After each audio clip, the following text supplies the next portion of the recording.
नमस्कार मित्रांनो, तुमचं पुन्हा एकदा आपल्या YouTube चॅनलमध्ये स्वागत आहे। आजची भरती खूप महत्त्वाची असणार आहे, कारण की बृहन्मुंबई महानगरपालिकेमध्ये आता 181 पदांची भरती निघालेली आहे। यामध्ये तुम्हाला कोणतीही परीक्षा द्यायची गरज नाही, फक्त मुलाखती आणि तुमचे डॉक्युमेंट्स पडताळणी होणार आहे। यासाठी कोण पात्र असणार आहे, वय मर्यादा काय असणार आहे व तुम्हाला अर्ज करण्याची शेवटची तारीख काय असणार आहे, ही सगळी माहिती तुम्हाला या व्हिडिओमध्ये नक्कीच बघायला भेटणार आहे।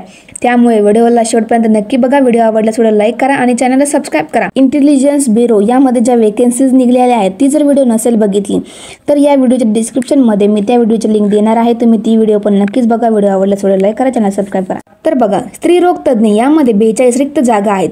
बाल रोग तज्ञ यासाठी 41 रिक्त जागा आहेत। सहाय्यक बालरोग यासाठी 4 जागा रिक्त आहेत। त्यानंतर सहाय्यक स्त्री रोग 12 जागा रिक्त आहेत। वैद्यकीय अधिकारी म्हणजेच MBBS यासाठी 50 जागा रिक्त आहेत।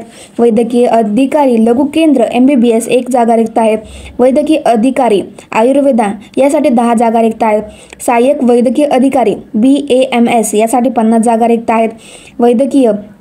सहाय्यक वैद्यकीय होमिओपॅथी यासाठी 1 जागा रिक्त आहे। अशा मिळून 181 जागा इथे रिक्त आहे। तर बघा पात्रता काय असणार आहे।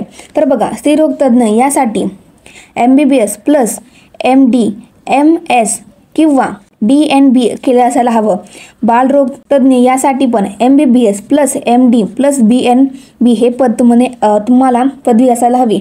सहाय्यक बाल रोग यामध्ये MBBS ची गरज आहे।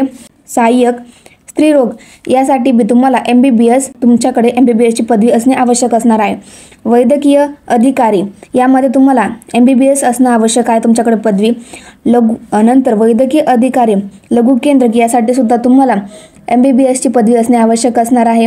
वैद्यकीय अधिकारी आयुर्वेदा यासाठी तुम्हाला BAMS असणे आवश्यक आहे। सहाय्यक वैद्यकीय अधिकारी यासाठी तुम्हाला BAMS असणे आवश्यक आहे। होमिओपॅथी यासाठी सुद्धा तुम्हाला BHMS असणे आवश्यक असणार आहे।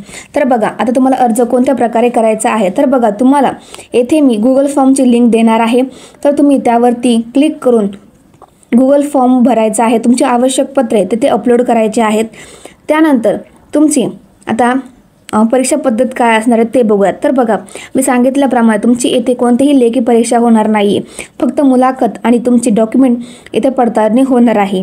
तर चला आता मेन माहितीकडे वळू। तर बघा, तुम्हाला अर्ज करण्याची सुरुवात डेट ही 15 जुलै 2025 असणार आहे। अर्ज करण्याची शेवटची तारीख ही 24 जुलै 2025 असणार आहे। जे कोणी यासाठी पात्र आहे त्यांनी नक्कीच फॉर्म भरा। व्हिडिओ आवडल्यास व्हिडिओ लाईक करा, चॅनल सबस्क्राइब करा।